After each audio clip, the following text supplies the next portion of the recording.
Balik pasada na ang maraming jeepney drivers ngayong araw. Ito'y kahit na isa pang transport group ang nagsasagawa ng transport strike. Git ng mga tsuper, kailangan na nilang panggasto sa kanilang pangangailangan. Si Joshua Garcia sa sentro ng balita. Balik pasada na ang karamihan sa mga driver ng jeep sa kabila na nagpapatuloy na kilos protesta ng ilang transport group kung saan ito na nga ang ika-4 na araw ngayong linggo. Katulad na lamang sa Santa Mesa, Manila, karamihan sa mga tsuper ay pumapasada na. Hindi lamang sa umaga kundi maghapon na. Anila, walang mangyayari sa hanap buhay kung uunahin nila ang kilos protesta. Paano? Wala makakain.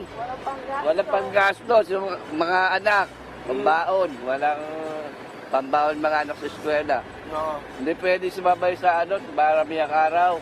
Gaya ng mga pangangailangan ng mga sa school ng mga estudyante, pang araw-araw, pambiling gamot, bayad sa utang. Siyempre may mga obligasyon na dapat harapin. Tama po. Kung hihinto kami, sa kami kukuha nun.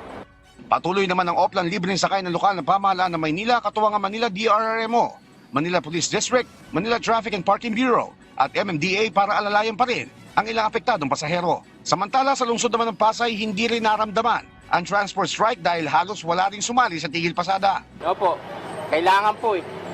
Kailangan ng pangkayod sa pamilya.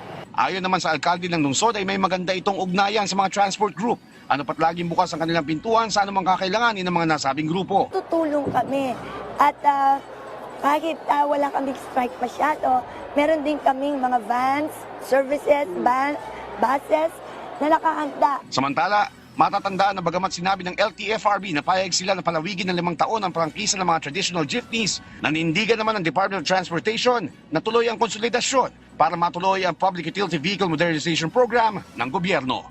Joshua Garcia, para sa Bayan.